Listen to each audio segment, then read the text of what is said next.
Well, my name is Carlos Garcia. I'm an interventional pain doctor. I started doing this almost 30 years ago. So what we decided to do with this presentation is like the fact that you guys are here means that this is more important to your practice than injecting somebody right now. So we've all gone through all the different changes in our practices, and so we decided to create a presentation. We have 3 or 4 different speakers that will talk to you guys about different challenges that we all have had making the transition, okay? And we're all at different stages of our practices. We have full cash practices, hybrid practices, and the most important factor with any of this is to decide what kind of model or practice are you going to pursue, and then we'll give you some pointers. This is very informal, okay? So if you have some questions, fire away. If the computer's still working, I'll be able to answer them, okay? So basically, this is what we're going to do. We're going to start with a brief introduction. We said that we'll have the presentation of transition to the new office by Dr. Fernandez, and she has a fantastic office. She's done this recently, so her advice is going to be very fresh. So then we're going to have Jim Monistel. Jim Monistel is a star in the corporate world. He's taken several companies public, and this presentation is going to be fantastic. He's going to go over almost everything that you guys need to know about running an office and calculating that. Then part of this, a lot of the doctors want to know, well, what can I add to our practices besides regenerative medicine? Well, this is the answer. So we have the aesthetics and functional medicine. We're going to have Michelle Hall. She's an incredible PA. She works with a clinic in Austin, and she does a lot of she'll tell you what this means, but anyway, lifestyle regenerative enhancements. And this is very important because a lot of your patients will ask you this. Once they establish your confidence, they don't want to go anyplace else, okay? So sooner or later, that might be an option in your practice. Risk management regulatory environment, this is very important because there are a lot of companies out there that will tell you otherwise. I want you to learn exactly how the FDA thinks, so nobody knocks on your door and tell you, here, let me look at your computers, okay? And then afterwards, it's going to be the practice promotion, okay? That's very interesting, and any question you have, just fire away, okay? So the question becomes, why, okay? Why regenerative medicine, okay? Why offer regenerative medicine services, okay? That's very important. What are your limitations? You know who Harry Callahan is? Harry Callahan? Clint Eastwood. He used to say, a man's got to know his limitations, okay? A doctor definitely has to know his limitations because this is what's going to keep you out of court, okay? What kind of services you are going to offer? What kind of training are you going to need to offer those services? And then this is very important because there's a lot of legal implications when you depart your third-party model and go into the cash market. Okay, so what is regenerative medicine? Here, it is a multidisciplinary, a multi-specialty approach. It's an approach, okay? So this is practiced by almost anybody. You're a plastic surgeon, orthopedic surgeon, gynecologist. It is irrelevant. We're not the guardian of the Holy Grail, the interventional pain doctors, sports medicine doctors, we're not, okay?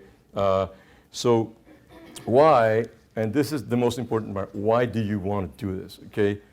I really don't care about your reasons why, as long as you're true to yourself, okay? Some people think that, here, I do this already, I want to add something into my practice. That's great. Sometimes you do it because, you know what, you reach certain maturity in your practice and you're ready to tackle something else. It's personal development. A lot of people do it because the new sources of revenues, with all these draconian cuts that we're getting. This is very important. Some people like to do research, and others, frankly, tell you, I just want to do this because everyone is doing it, okay? So they want to join the herd. And this is a valid excuse. However, most of the problems that you're going to see are these people that fall right here. In terms of here, what are the limitations that you're going to have in your practice? Number one, your knowledge, or therefore lack of, okay? This is the number one liability in your practice, okay? just because you don't know what the FDA thinks, or just because you don't know how all these procedures work, it doesn't mean anything, okay? This is a big liability. Training, incredible liability. It's like, if you're going to train, I'm gonna give you an example. When I started doing lipoaspirate, okay, I consulted with some doctor friends. Oh, you don't have to go to a course. You know, just go to the weekend course, and in 10 minutes you know what you need to do. Okay, so if you apply to have lipoaspirate privilege at a hospital or a surgical facility, a plastic surgeon or somebody else is going to review that. Okay, so I took the long way, and I spent 4 days training with a plastic surgeon. Okay, I got a rotator cuff injury doing that. I mean, it's just like, if you've ever done that for 8 hours a day, it's terrible. Okay. You sweat a lot, and if you have ADD, don't do it, okay? It's just like, believe me, it's like, and you know, he asked me, why you want to do this? What's your maximum volume? Because, you know, we did 3,000 cc's of fat. I said, well, maybe 100. He looked at me like, oh God, give me a break, okay?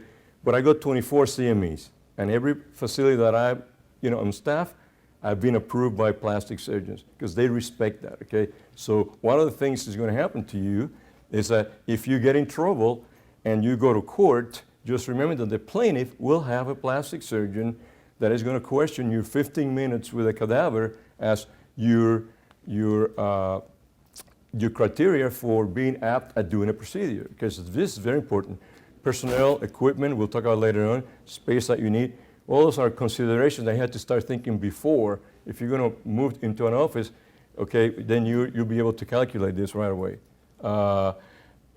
What sort of services, okay, presuming that you train, okay, in the most successful practices, and you hear this guy, you know, talk, some of the speakers, you know, Dr. Lamb, Dr. Scarpone, they all have hybrid practice in terms of what they offer, okay? If we're going to tell the patients that this is a personalized intervention, if everything that you have to offer is bone marrow injections, it's like, think twice, okay? That is not personalized. So sometimes you use Prolo, sometimes you use steroid. I've been using steroids for a long time very judiciously. There's more data in transforaminal steroid injections than in anything that we've done in regenerative medicine put together, okay? So there are indications for that. There's indications for PRP. Are you going to offer bone marrow? One of the challenges that we have, and as a society, as practitioners, if you're faced with a patient that we are every day, okay, and say, doctor, I have arthritis, what can you do for me? I tried steroids, nothing works. So you tell them, say, I'm going to mention that this, we don't do anymore, SVF, is not approved by the FDA. You could argue with anybody. If you have problems doing this, not only you have a plaintiff lawyer, but you have the FDA in their side, okay? So if somebody asks you, what's best, bone marrow aspirate or PRP for my level of degeneration? There's no answer for that. There's not a single comparative study that you could say, here, this is it, okay? So based on that, you have to go by, well, here, I think if it's more severe, I might offer you this myself, but there's not a lot of data comparing all these techniques, okay? So when somebody says, well, I do PRP on my knees, and I get great results, I tell them, here, I do ozone and Prolo, and I get great results, you know, at a fraction of the price. So whenever you start offering this, you have to know the limitations and the data, look for animal data, and you have to be honest with your patient. You got to tell them, here, there's no data, this is what I would do, but I get it for free from the drug rep or whatever, so that doesn't count, okay? The next is, what kind of conditions you're going to be treated. If you're starting with regenerative medicine, and you've been doing injections all your life, and you're capable of injecting almost every organ in your body, you know, then you most likely can treat a lot of conditions. The same thing. Just because you go to a weekend course, okay, to learn how to do bone marrow, it doesn't make you an expert in injecting a disc with bone. I did probably 5,000 discograms before I touched somebody with biologics, okay? So don't think that because you go to a course, you know, you are trained to do something. This is one of the main problems that we have in the United States right now. It's weekend courses, you know, and doctors that lack knowledge thinking that they could do anything. Believe me, I have a presentation tomorrow it's getting really ugly out there. I mean, I'm talking about class action suits that we've never seen before. So these are all very important questions. I had to sit down when you start the transition. My recommendation to everybody, start slow. One concept at a time. You know, master, if you're great at PRP and ozone, your patients will come to you, you know, like you won't believe. They don't care what you use as long as it worked, okay? You have a complication, they're gonna tell their friends. The training resources, here, the AOM is fantastic, okay? Go to recognized institutions, okay? It's like, do not go to weekend courses that you don't know anybody, and the time that you have with the cadaver is 10 minutes, okay? That doesn't hold water anywhere, okay? That's, somebody benefits from this, you know, financially, but it's not you, I guarantee you that. It's like, recognized protocols, okay? If you go to a weekend course and they tell you, hey, we have a great treatment for Lou Gehrig's disease, and you gotta just almost pith the patient and put bone marrow, okay? We've been doing this with great success. Don't believe anything, read the literature, okay? It's like, try to obtain CMEs, certificate of training, very important, okay? If they don't want to give a certificate of training, it's just like there's something wrong with that society that you're going. Here, I started doing this 12 years ago. I took a different pathway. I joined the International Federation for Adipose Tissue Science, that's or plastic surgery organizations that invented and perfected the extraction of stromal vascular fraction from fat, okay? I did that 10 years ago. The tissue engineering societies, those guys are experts of scaffolds. There's another society called the International Cell Therapy Society, okay? It's about stem cell. So a lot of organizations, what they do is they regurgitate data that comes from, so go to the sources, join those organizations. They love, the plastic surgeons love to have people from all kinds of walks of life sharing what they do, okay? They respect you, they will invite you. The first time that I presented a paper in one of the IFATs, I was sitting with 4 guys and having lunch, and plastic surgeons, and one of the plastic surgeons from Dallas comes to me afterwards and said, do you know where you're having lunch with? I said, yeah, Oscar, Jim, Peter, and John. No, you know who they are? Oscar, Jim, Peter, and Joe. I said, no, they are the gods of, I said, no, there's no gods in medicine, okay? All these guys invited me to go to their Beverly Hills office, whatever, here, I want you to learn this technique. Yeah, we got a great technique for carpal tunnel, come and learn it, okay? It's like, your competition never would tell you that. And these guys, you know what, one of the guys, he's from Jacksonville, nicest guy, he said, listen, this is what I did to Johnny. And it's a technique that he goes in with an ultrasound and takes a 20 gauge IV cath, and he takes the retinaculum and cuts it, advances it, and he takes fat and injects fat in between the nerve and the retinaculum, okay?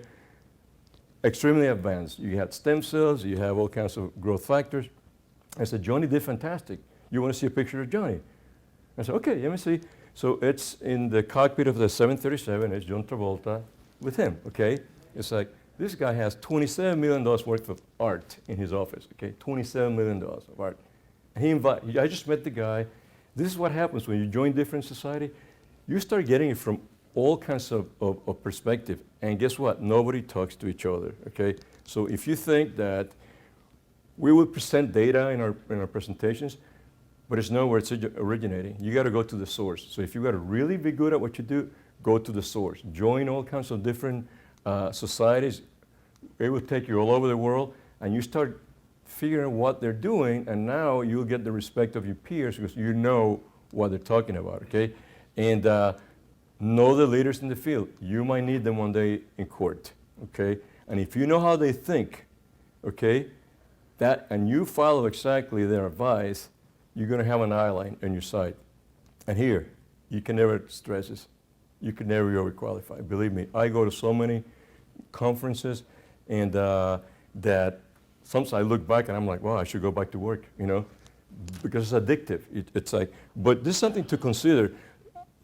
When you train, this is not only make you a better doctor, but it keeps you out of court, okay? This is the most important. If I tell you, remember something today, you're training, okay? Overtrain. So the other thing, a big point of litigation, how do you explain what the patients have? Okay, this is what I see that most doctors can communicate with the patients. What is it that you have? Well, I have knee pain. Well, you have a herniated disc, or you have a herniated meniscus with a chronic degenerative tear. It's just like, well, doctor, you think that your stuff will cure it completely? I said, no, let me tell you what you have. When you tell the patients that what they have is a chronic, progressive, degenerative condition with no known cure, okay, they understand that it's a process, that there's no expectations of a miracle with one injection. And you tell them, you know what, in our office we have a standard joke with these patients. We tell them there are 3 criteria why our relationship will come to an end. Okay, number 1, you die. Number 2, I die. Number 3, you're run out of money. Okay, they would laugh and say, I'm dead serious. Okay, if you can't pay me, I won't see you. Just joking around. Okay, but the fact is that they know there's a process. This is a process. It's not one injection. It's lifestyle. It's hormones. It's nutrition. And when you explain to them that you only control 25% of the outcome, they get it. So here, you leave the office, you are accountable to make these little things that we put in your body work, okay? In our office, we don't like to use the term stem cells. Bad news all over. Because unless you're part of clinical trials, there is nothing that is going on in the United States that it's called stem cell therapy. Unless if you use a mesoblast or you're doing some clinical trials, it is not stem cell therapy. Does it have a higher concentration of stem cells? Yes. So we have a term called PRP, right? What does that mean? Platelet-rich plasma. What makes the definition of rich? What is it? Can anyone tell me what rich is? No, more than poor, right? I mean, really? Yes, so there's really no definition. So you could say, I do bone marrow rich, stem cell rich bone marrow.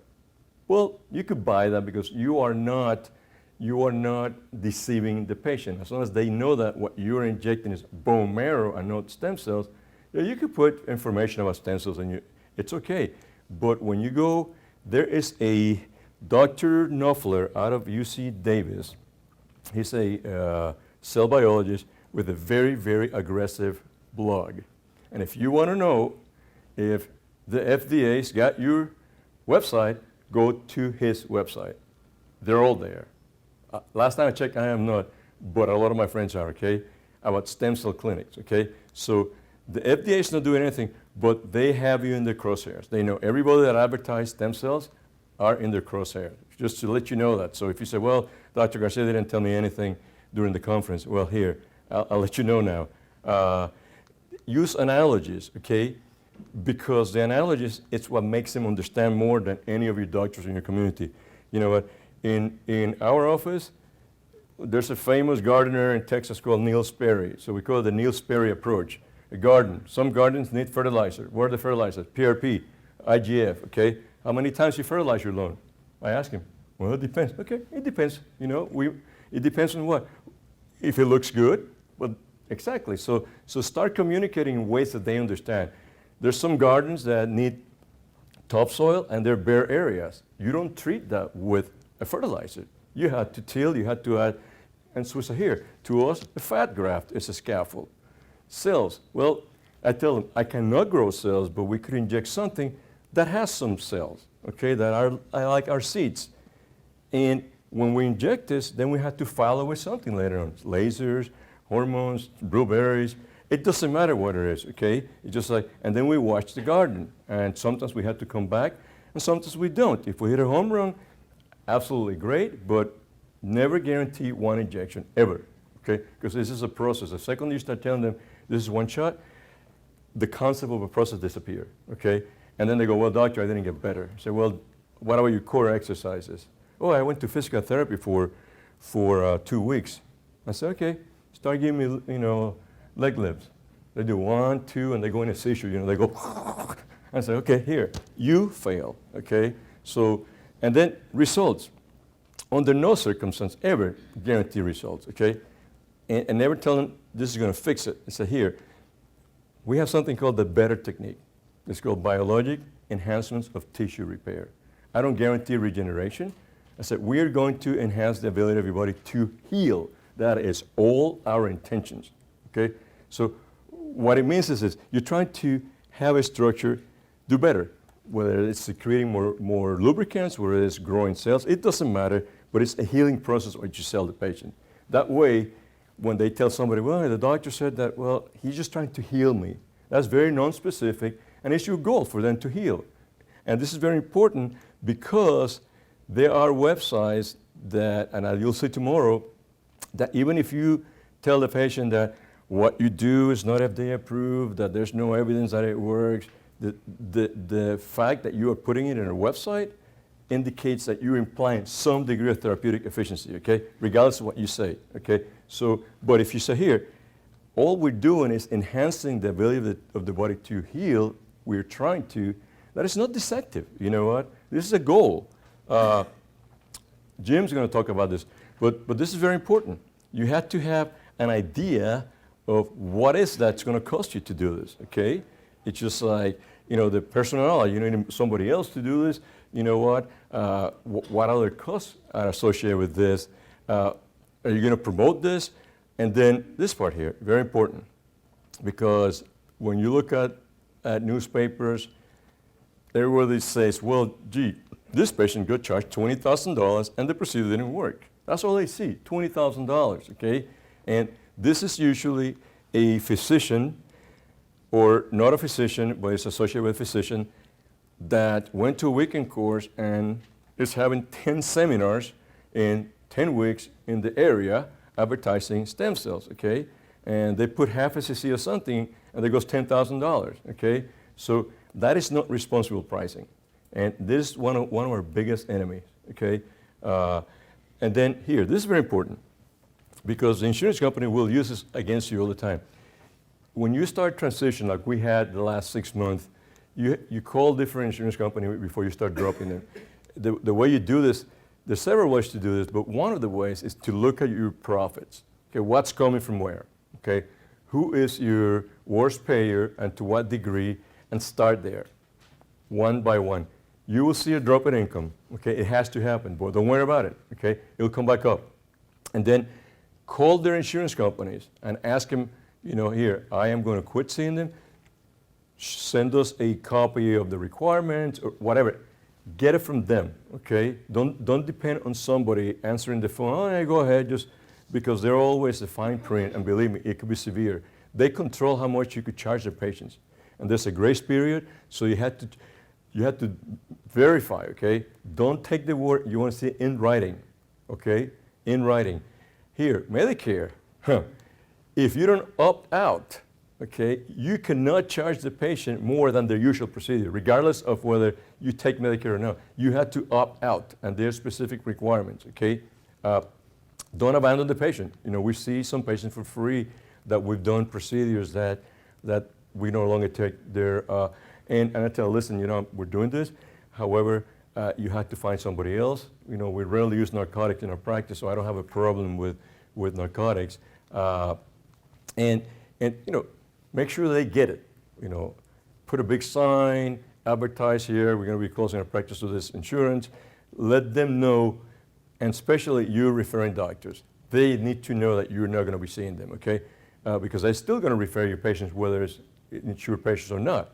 But if they feel like how you broke with them was with a text or in a very in-person, I called them. I said, listen, thank you for your support for the last 15 years. Unfortunately, we've taken a different direction. You know, we're very excited about the field of regenerative medicine, and insurance companies do not reimburse for that. We really like it because we're really helping patients, and they understand.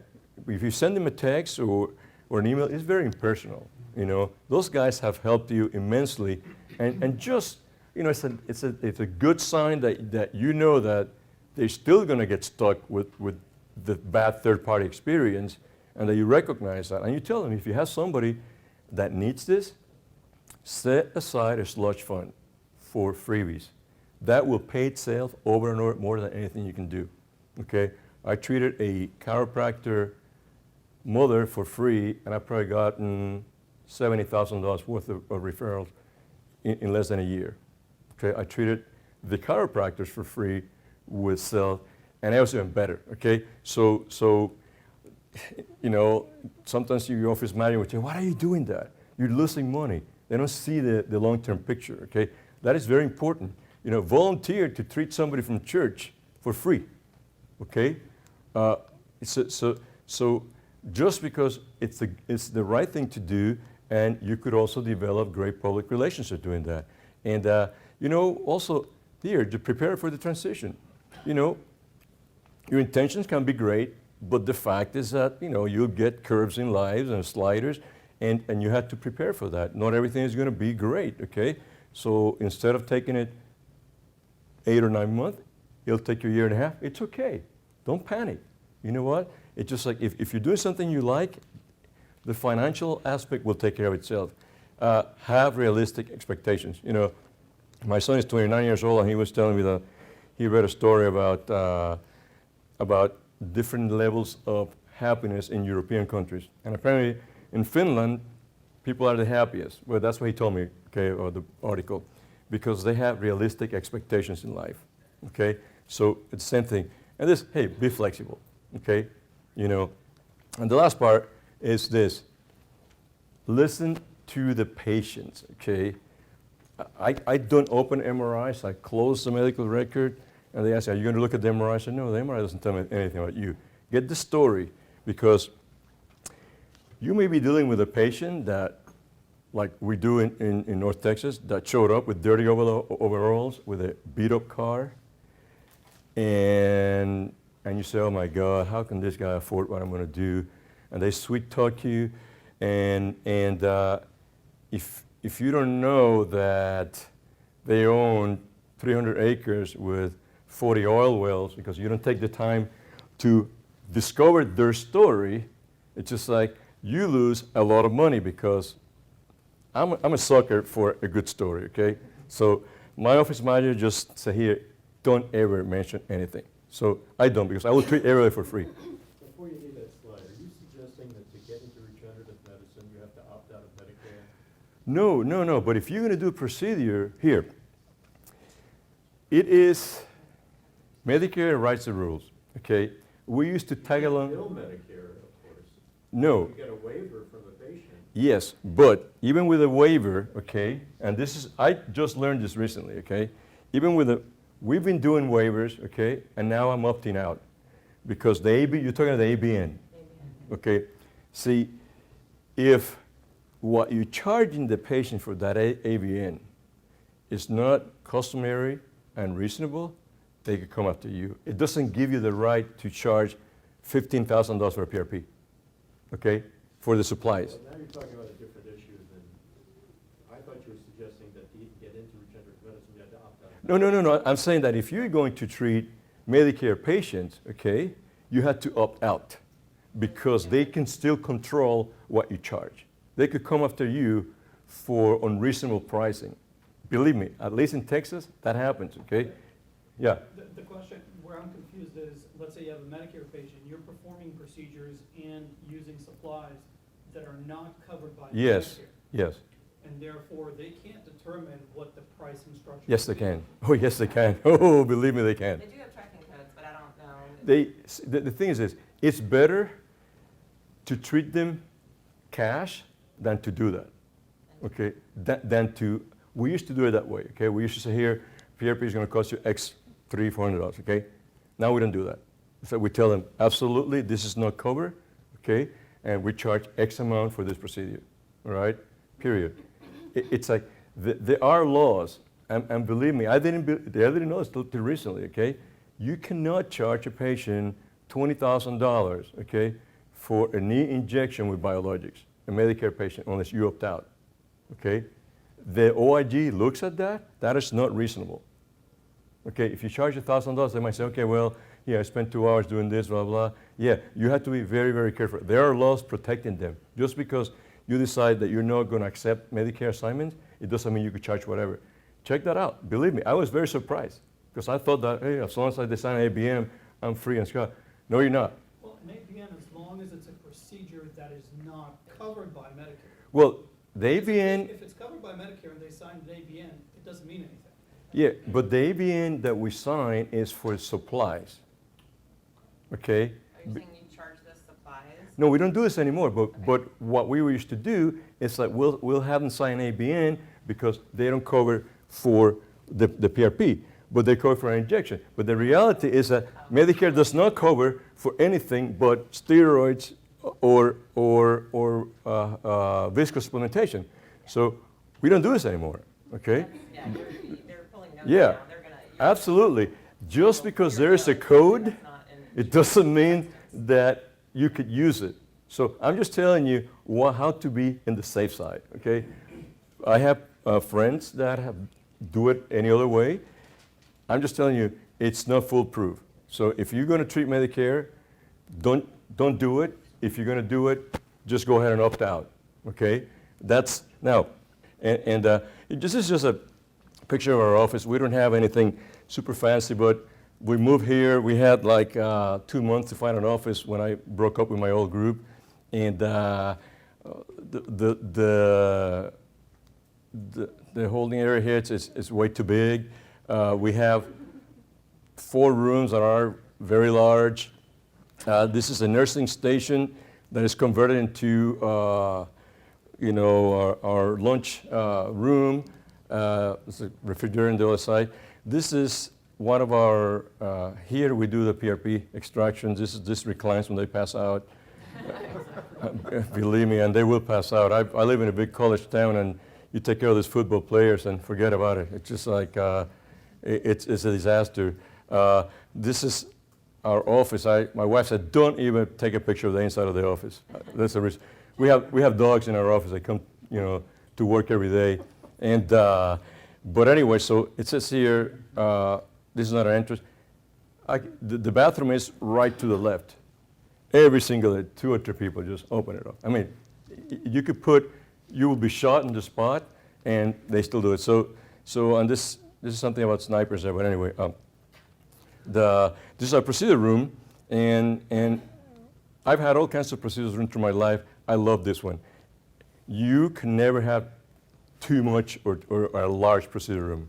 Okay, you'll catch up with it. Okay, so whatever you think you need, double it. Okay, and you'll be happy. Okay, and then this is our senior citizen slave monitor for our sonogram. There's a sonogram here, the C-arm, resuscitation equipment, the autoclave, the sink here. We do sedate patients, and we have class 3 anesthesia. This reclines almost flat completely, so this is our little recovery room. Most of our patients have to be able to get out of the procedure table by themselves. That's our criteria for moving them. If they can't do that, we will move them. So sometimes it takes a little longer, but you got to be a little safe when you do that. And this is our equipment. Listen, you don't have to have all this stuff, okay? This is an ISO-C hood, and we use this when we're dealing with fat or bone marrow moving around. This doesn't protect your employee. This protects, it filters the air, and it forces clean air through here. So it protects your graft, but not your employees.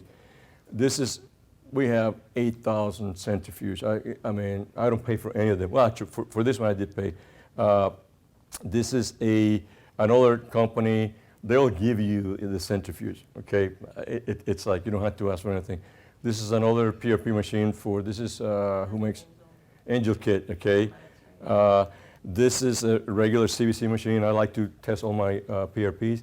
And the reason I like to do that is because I want to know what I give the patients, okay?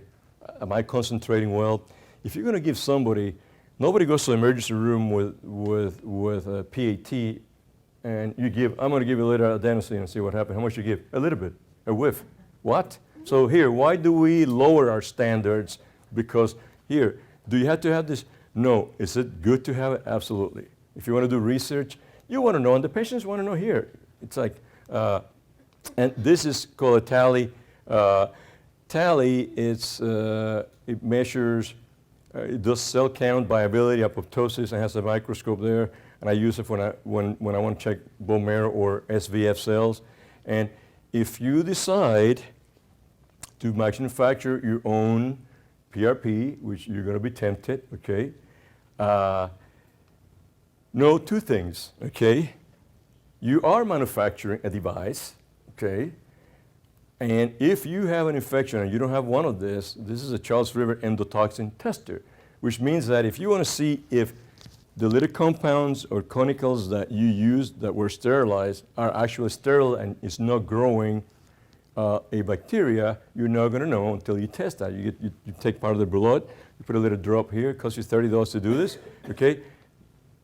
If you are doing PRP manually, okay? If the company is doing it, I don't do this, okay? I test this when I do fat grafts because I want to know if there is a breach in contamination in the system, okay? Is it necessary? No, it's not necessary to do this. It costs $4,000, okay? However, if you have a infection and it goes to court and the lawyer asks you, doctor, which kit do you use? Well, I make my own. So, really, where is the 510K for your device? Oh, I don't need to. It's like, really? And then the next person is the guy that works for MSite or Harvest and says, well, can you tell us how your product? Yeah, we spent $25 million developing this product, blah, blah, blah. Well, doctor, who validated your product? What do you mean? Yeah, you have to have validated. Send this someplace to get validated. If the answer is no, it's not validated, you have an infection, even though you cannot tie it to your device, you have no proof that it didn't come from what you did, okay? So if you are going to do your own PRP, okay, I suggest don't start that way. Go with reputable companies, and then you decide if you're going to take a chance to manufacture your own PRP. I can't tell you what to do. All I can tell you is that it could get very ugly in court when the jury is seeing that you charge the patient the same amount. Oh, I charge my $1,200. And you manufacture something in your office with no manufacturing permit, okay? So just be prepared to defend yourself because the plaintiff, this is not a hypothetical. This has happened, okay? So I'm not making this up by scaring you. This has happened. They will get the guys from Harvest to testify against you. And when the jury sees that, I say, wait a minute, why did you manufacture your own PRP? Well, it's better for my bottom line. I could save $150. I mean, you're not going to tell them that, but they're going to see through that. So just word to the wise, okay? It's okay. You could get spectacular results in manual PRP. People do it all the time. I'm not telling you don't do it. All I'm saying is like, if something was going to happen to you, prepare to defend yourself, okay? Period. It's like, so. Are you culturing or doing endotoxin assays on every specimen? No, I do it for some bone marrow and some fat grafting. If you have to violate, the skin and put them in a different tube that's supposed to be sterile, I do that. You know what? I'll do it. Is it necessary? No, it's not necessary, okay? But if you have a target on your back and you are at the cutting edge of anything, you have to be extra careful. This is your second parachute, okay? This is all about protecting your assets and you practice, yeah. It's very, It can bite you in the butt. that's an excellent point. I've been looking at platelets longer than anybody here, but I'm not bragging. My mother was a medical technologist, so when I was 6 years old, she used to teach me how to count them and go like this. I didn't know what the hell I was doing, but anyway. But the issue is this, one time I was kind of like, I redid the fat graft. It was equivocal, so I just did it. The patient liked it because I got more fat out of her, so it just so it worked great, okay? But if you go to court and they see that your intent to have this is just to take another step, it looks good because it's not required. But if you go to any stem cell lab, okay, they have to abide by good manufacturing practice, especially if you are manufacturing your PRP. Since you are the manufacturer, you have to abide by good GMP, right? So here, this is a way. It's not foolproof, but you know what? It gives you a little something extra. You know what? And if you have $4,000 that you think is too much to save you hide in court, then don't do it. Don't spend the money. If you have the extra money, it might be good, okay? And all right, so here. Are you doing cell and viability counts on all the? When I did, I still do it with some bone marrow. When I did SVF, I did cell count, viability, and something called apoptosis, which tells you what percentage of the cells are banged up beyond recognition. So a viable cell can can be on the way out and be non-functional. I don't do SVF anymore for obvious reasons. Anyway, so any other questions before we get going? All right. Yeah, go ahead. So if you're doing PRP, Yeah. I haven't done it yet. So if you take the blood from the patient, Yeah. spin it down, and you're going to put that product back in the patient. Yeah. Do you test those? No, So you're talking because, about a different concept. yeah, because I'm using a kit that is provided by the manufacturer.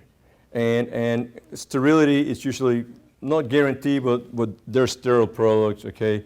Your device is sterile, your syringes are sterile, and do a good prep. Believe me, I've seen orthopedic doctors do PRP, and I cringe, okay? It's just like, cover your probe, okay? Some people don't do it. Cover your probe, okay? Everything has to be sterile, because this is not a steroid injection. If you have a complication, okay, and your probe is not sterile, that's another way to attack you. So treat everybody like it's open heart surgery. It doesn't matter how minute you think the procedure is, okay?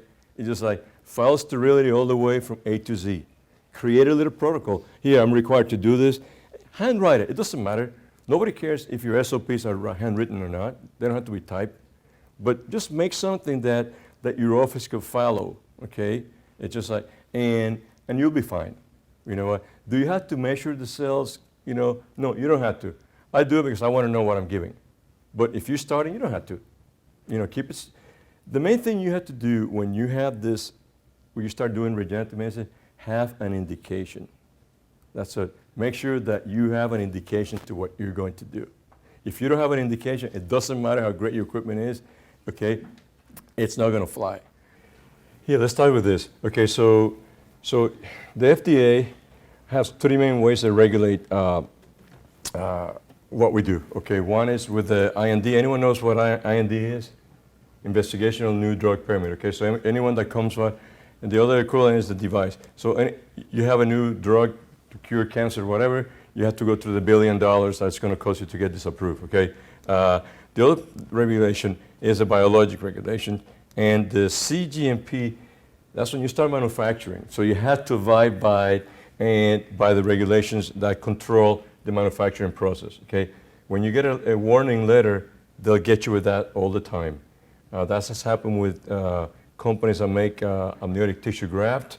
Everybody that gets a Stemgenics, the Cell Network, everybody's getting warning letters, and part of it, they hit you with the GMP. Okay, so the famous CFR 1271, okay? What it does?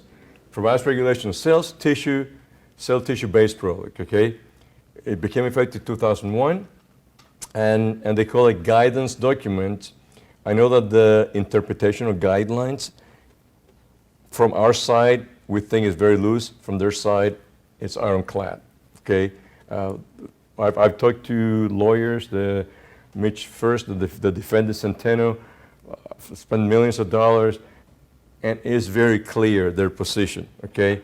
So anyone that tells you that, no, you could do SVF, it's fine. I'm not going to mention names, but if the person that tells you it's fine, you could use it forever, is the person that trained you and sell you the kits, beware, okay? I will end with that, okay? So basically, there are two types of products that you have to be familiar with. That's it. The 361 and the 351s, okay? So what are 361 products, okay? Like I said, PRP, bone marrow are classified 361, okay? And they are usually bundled with a good tissue practice. They have good tissue practice, good manufacturing practice, okay? They refer, and this is the definition that they're using, this is very important, same day, minimum manipulation, homologous use, and not to be combined with other drug and devices. Now, at lunchtime, we were talking today that most of us break that rule. So the second that you mix a fat graft with PRP, bingo, okay? Now you're 351. We don't care too much about that. What we do, but unless you inject it separately, that's a great area. They're not that concerned with when we convert that. They have major problems to deal with. Again, this is a you can't see it that well, but you'll be able to get it when we record this. You can find all this regulations in that link. Now, the devoid of systemic side effects, that is what they use, okay, when they ruled that expanded cells were drugs. When Centeno got hit with the decision, they say that those cells work because, you know, they are metabolized and they have systemic effect. So that's how the FDA can tell you that expanded cells are drugs. That was it, okay? So there are draft guidelines. Recently, the FDA had the big meeting that most people from the industry went there. As a result of that, it created an expedite pathways, but they did not change this, okay? This stays as it is. And I could tell you that the president of the IFADs and all these organizations have gotten guideline, letters of opinion, and they're the same, okay? It does not meet that because they claim that it's more than minimum manipulation, that it's non-homologous, okay? And it does depend on metabolic pathways, okay? Again, there's some severe guidance. So, CBER is a biologic center. You're going to see a lot of CBER. So that's basically what that means. The 351 products, okay? Those are the ones that do not meet the criteria. That's your expanded cells and SVF, okay? So the governor of Texas, Rick Perry, had cells expanded in Texas by Celtec. The surgeon that injected the cells, his name is Stanley Jones. I don't know if you knows him, but he had severe RA, and he went to South Korea. He got lipoaspirin. They expanded the cells. South Korea is very strict. He couldn't get it injected in South Korea, so he went to Japan. So he got intravenous injections of expanded MSCs, and he did fantastic. So rumor has it that Perry is on the board or was on the board of Celtec, and they decided that it's okay for him to get expanded cells during his back fusion. He did fantastic, and that created a volcano of controversy in Texas, but Celtec is no longer operational in Texas. But there is no negotiating with the FDA. They don't call expansion same-day procedures. The non-homologous use, this is very important because we were talking about today about amniotic tissue products. How could that be homologous? Who's the recipient? What do you inject back in the placenta? Okay, so they're looking the other way for now, but the next on the crosshairs are amniotic tissue products with the FDA. Everybody knows that. And so these products require an IND. Every state decides in the medical board what they consider investigational. And I mention this because when you use BMAC, PRP, all this, okay, my lawyer tells me that I do not need an investigational consent because I'm using from the intended use for tissue repair, okay? So in Texas, you could call not expanded cells 361 off-label use of biologics, okay, period, because there are tissues that are approved, for the purpose of decreasing inflammation in the case of amniotic tissue or enhancing the ability to tissue to repair itself like PRP or bone marrow. So I used to have an investigational consent, and I changed it to off-label use, okay? So can we use 351 products? Yes, you can, okay? Number one, if they're current clinical trials, okay, and you are using it for the so-called compassionate use, which means that there had to be a current clinical trial going on for you to say, hey, I want to use this for this patient, okay? And of course, it can interfere with an investigation. Number two, if it's the off-label prescribing FDA-approved stem cell products, okay? So if it's approved by the FDA, then you can use it off-label. So off-label prescribing is, the FDA, and that's one of the things you say, well, this procedure is FDA approved. The FDA cannot approve procedures, only drug and devices. So whenever you read, this is not FDA approved, what you use, the drug that you use, it's regulated by the FDA. And the reason that you could have off-label practice is for the practice of medicine, okay, period. Now, if you're doing patient-funded research, where you see all these websites advertising, they do patient-funded research, you're going to be part of the protocol. This is what the FDA says, okay, that you can charge for direct cost of recovery and administrative costs associated with the expanded access. This is whether you're doing expanded sales or regular non-expanded 361 trial. So it boils down to this. If your costs are very high and you could prove that it's reasonable, it's fine. So you could tell the patient you're part of a clinical trial, as long as I'm not going to charge you $25,000 for something that cost me $1,500, okay? That raises eyebrow. And tomorrow when you see the charges that were levied against Stemgenics, you're going to see what I mean by this, but I'm not going to spill you'll see tomorrow, okay? So basically here, the reason why they regulate was, number one, prevention of use of contaminated tissues, okay? Inadequate handling. This is very important. There's a lot of things like this going on right now in regenerative medicine that are not in our best interest. And here, anyone knows what these products are? This is the only 3 products approved in the United States that come from expanded cells, okay? Yeah, Carticel is a cartilage, right? Applica is a skin, it's made out of fibroblasts, okay? That you could use for wound healing. And Epicel is a epithelial cells from mammary glands that is used for research. This is it. Now, for clinical trials, Mesoblast is doing something for the disc, okay? But this is it. So if you're going to call something stem cell therapy, this is it. That's what's available right now in the United States that you could safely call stem cell therapy. This FDA approved, products. Risk management. I have a patient that was a business professor, business school, and she did risk management. And she asked me one day if I could do that, give a lecture to these college students. What? I said, I'm a doctor. So no, this is what you do. Okay, so briefly, what is risk management? From the business side, it's a protection of the capital and earnings, okay? Financial uncertainty, legal liability, strategic management, and accidents and others. We all do that, okay? From a healthcare management perspective, it's a risk to reduce injury to patients, staff, and visitors, okay?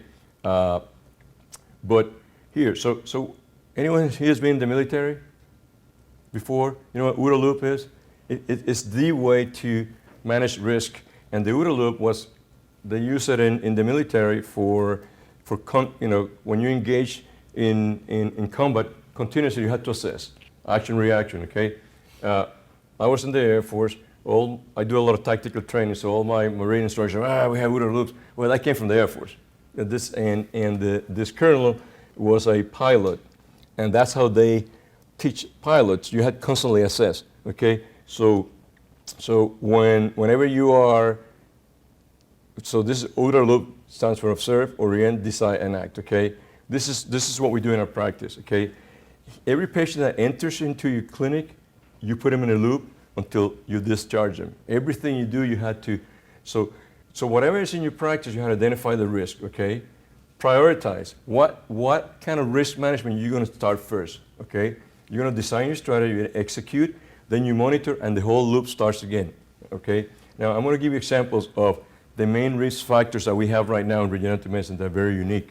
Okay, number one, website terminology, big time. I have a friend that was visited by the FDA because of his stem cell treatment, his stem cell lab, and he could not substantiate, he could not produce anything saying that he had an actual lab, no GME. He ended up showing his practice. This has happened 3 years ago in Texas, okay? So be careful with your terminology, okay? Clean up your websites, make sure that what's there, that you're using to attract. I know what we do this, okay? Doctors don't do this maliciously. It increases your traffic. So people think that if I don't have stem cells, I'm not going to get anybody. Well, you had two types of visitors, your actual patients or the FDA. You got to decide who you want to be coming to your practice. Claims and testimonials, clean them up. They don't care if the patient was not coerced by you, the patient, he cured me, he's a miracle worker. Get that out of your website, okay? You are condoning the fact that you have that, if it came from a patient, means that you approve that, and you approve that the patient thinks that you're a miracle worker, okay? But believe me, this is a lot of liability going on right now. I'm working with a lawyer in Dallas that it's going to start advertising, if you have stem cells, call this number, okay?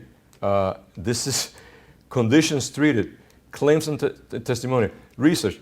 The same thing, when you go to the TV interviews, the networks want to sell, okay? And they will use you and twist your words to get the sale, okay? And so it will expose you, okay? Office staff, I'm not going to spend too much time with this. Here, patient selection, very important. It's just like, I don't treat heavy smokers that come to me that want biologics. That person is not participant in your message. You will fail.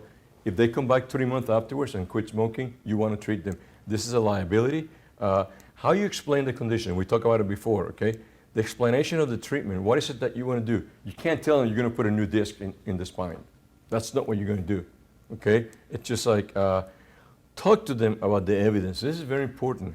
Having been informed that you might not have all the data, that the evidence in the animal model, it's there, but it's not that profound, and that very few research can apply to humans because we do not have an accurate degenerative model in animals, okay? Has anyone treated a 35-year-old offensive lineman rat? Well, it doesn't happen, okay? So it's great for proof of concept, it's great for safety, but you can't, it's very hard to translate the so-called translational studies of animals to humans, okay? Informed consent, explain everything you're going to do, okay? And tell them here, this is off-label, this is our intentions. One of the biggest is this, that they'll get you. You had to tell the patient, I think that your chances of getting better are limited. You know, I have excellent, good, average, and Hail Mary pass. This is what I tell the patients. And they understand what a Hail Mary pass is. It's a very low probability. It can be done. And they understand. So listen, you want to go with this. I think your chance, always undersell. I tell them, 25% chance it might work, okay? As long as they know that, it's fine. But don't tell them, oh yeah, it will change your life forever. That some guys in the Dallas side would tell, oh yeah, you're going to get these cells, and you'll be young right away. And they live inside you, and anytime in the future you break something, it will heal your bones, okay? This is what I tell them, okay? So clinical trials, if you do them, be cost conscious. Don't abuse them, okay? Tell them, I'm going to charge you this. This is what it costs. If you want to be great, you can't charge them for the 12-month follow-up MRI. It's completely illegal. It's not part of your treatment. You have to pay for that because an MRI in an asymptomatic patient is not indicated medically. You have to pay for that. Just remember that. It's like you can't say, hey, we'll do it at 12 and 24 months. There's no medical indication for that. Financials, talk about them. Explain to them, here, if this is too much for you, let me know. And this here, managing expectations. Incredible, okay? Now, very quickly here, somebody mentions here, how do I get patients in the practice? Okay, interesting. Website is very good. As long as if it's a good website, spend the money optimizing, do whatever you want to do with SEOs. Seminars, I like seminars. I don't do it that often, but I did one for chiropractors. I was unbelievable. It was unbelievable. It's the response that I got. Sponsorship, sponsor cycling teams, anything you want to. We go to a lot of a lot of health events in Austin. We participate in a lot of those. We bring a booth out, Exactly. We do a lot of those, Take a sonogram with you and a massage therapist, okay? And show them, hey, you got, I'm a cyclist, so you go to cycling events, and everybody that gets in that bike is a potential patient. Believe me, they all are, okay? They just don't know it yet. You got to make sure that they know that, okay? Dinners, this is amazing. It's just like sometimes I take one doctor or a physical therapist or a chiropractor or a nurse practitioner one-on-one, and they understand that they're very special. And this will pay by itself like you would not believe. You know, affiliations, you know, partnerships. You know, there's a lot of partnerships that you can create with different kinds of people, organizations. Here, this is the gift. If I had to select one area here, it's this. I'll tell you why. You have a patient that you treated, say, Medicare patient, and I treat her in the spine and has a bad knee. And I tell them, here, it's not covered. It's going to be X amount. They get better. You might think that there's no money in Medicare. I disagree with you. Believe me, the baby boomers want to be healthy. Okay, I have a big, it's called Robson Ranch. It's a gigantic retirement community, 10 miles away. And I treat everybody from their baseball team, the softball team, and their money is to have fun and get better, okay? And a lot of them are Medicare. They do the work for you. So who are they going to send you? Somebody that they told them that you spend $2,000, okay? That's who you're going to get in your practice. You don't have to sell anything. So when we get a patient like this, the first thing we do is that we tell them, go to our website, okay? Because the initial visit is not, we don't charge insurance company. Go to our website, read as much as you can, because you're going to be paying for that. If I had to explain to you what I do, it's going to cost you more money, okay? But it is amazing how I live. Tell them that? Huh? Like you tell them that? Absolutely. I said, here, it's like talking to a lawyer. Either you let him do the homework for you or you do your own homework, okay? But the thing is this, it's amazing how this goes. Industry. There's a doctor that I know, I'm not going to mention names, and this is completely legal if you don't have insurance involved. This guy is a magician when it comes to marketing.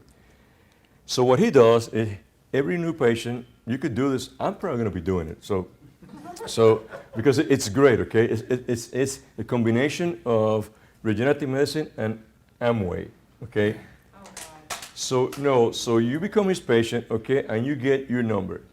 He goes by, if it's, you know, Johnson J 12320, okay? You get your procedure, and you tell your neighbor, and when the neighbor calls in, they need the referral number, okay? So every time that you get that referral, you decide what your percentage discount is, whether it's 10% or 25% and maximum, okay? So he's done this, and he's taking, I'm not gonna mention he practices in a state that is probably 2 hours from Dallas, I mean, by plane, and he's sucking patients from my neck of the woods, okay? So this is, and it's brilliant. And so if you refer 5 or 10 patients, you get a free treatment up to $5,000. He's got them. He goes to Canada, to some place in I don't know where in Canada. He visited a town, and he almost have his own airline flying patients. It's amazing, okay? It's like he doesn't have to market. He doesn't market anymore. So he's got 200, 300, 400 patients trying to get the next procedure for free. That is freaking brilliant, okay? And that's legal?